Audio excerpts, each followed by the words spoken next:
A pause at Tanawan Park in Chiang Mai, Thailand. Late November, noon.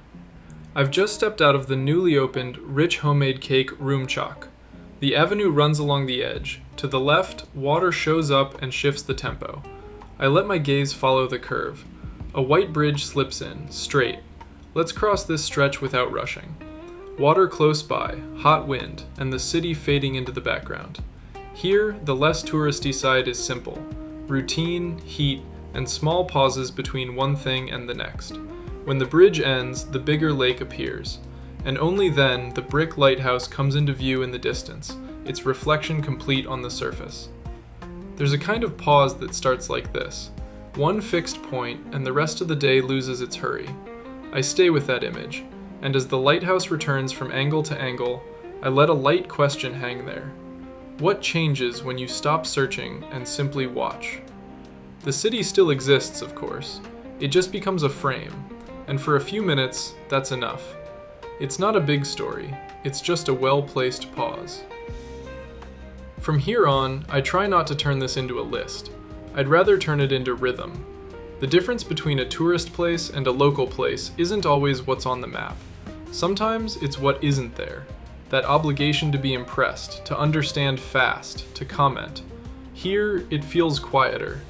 This park seems to exist first for people who live nearby. Noon also helps put everything in its right size.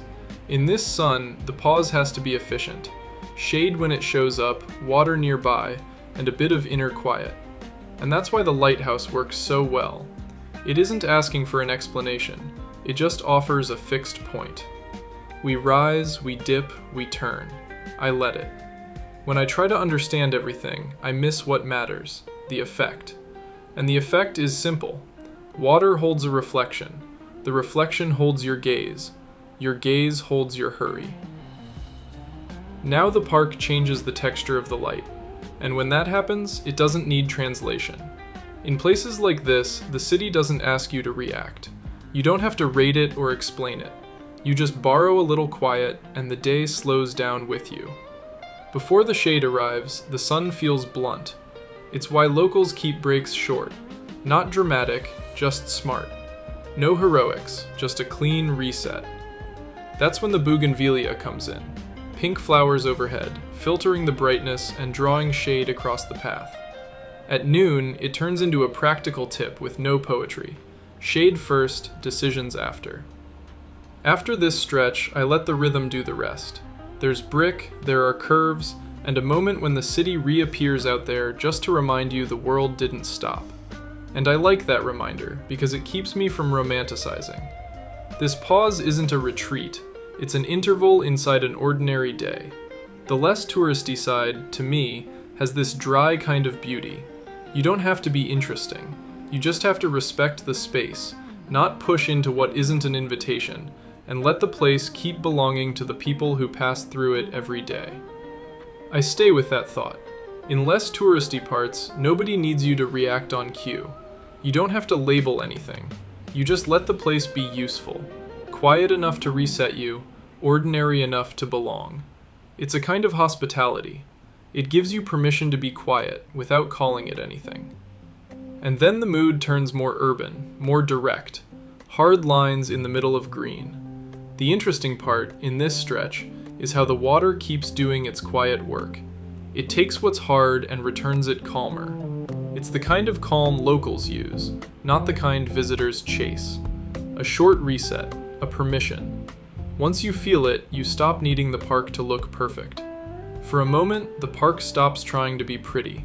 It becomes functional, like a corner of the city that never asked for applause. Nothing to prove, just space to breathe. And right by the water, a structure made of shipping containers and glass sits quiet. In the moment of this recording, nothing there seemed to be running, so I treat it the right way, as part of the landscape, not as a plan. And while we gain altitude, I think about what changes when you look at a city without hunting for a tourist spot.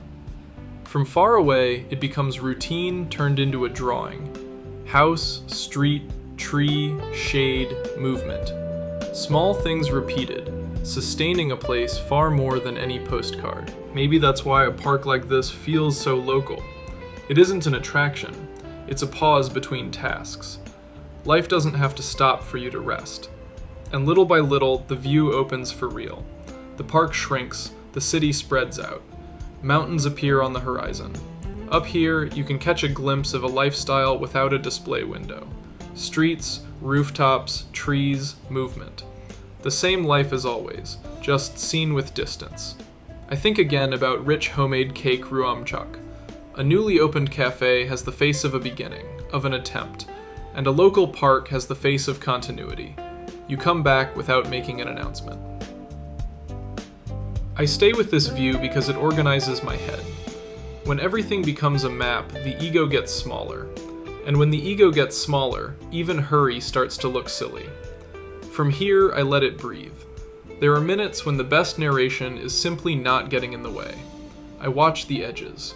Road, cars, the park as a green island. And I watch the center. Water as pause, shade as relief. The contrast is constant, but it isn't conflict. It's coexistence. And at this point, I feel the journey is complete without needing to go somewhere. Just because I stayed long enough for the rhythm to change. And then another body of water arrives, bigger. A suspension bridge cuts across the lake with pale cables, and two blue structures mark the ends. The space shifts scale, and the silence shifts with it.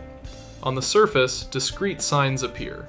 Distant dark dots, floating equipment, a thin line crossing like a boundary. It gives off a calm kind of mystery. Not secret, respect. Before talking about access, I'd rather sit with the feeling for a few seconds. There are places you don't conquer. You just learn how to look. And when the water gets this wide, the question changes. It's not, where do I go now? It's, how long can I stay quiet? I stay with that mystery a little longer, without trying to solve anything. And here's an important care. This second lake, whose name I didn't find, is not public access. You can appreciate the lake from inside the Sweet Garden Cafe. And I like that idea.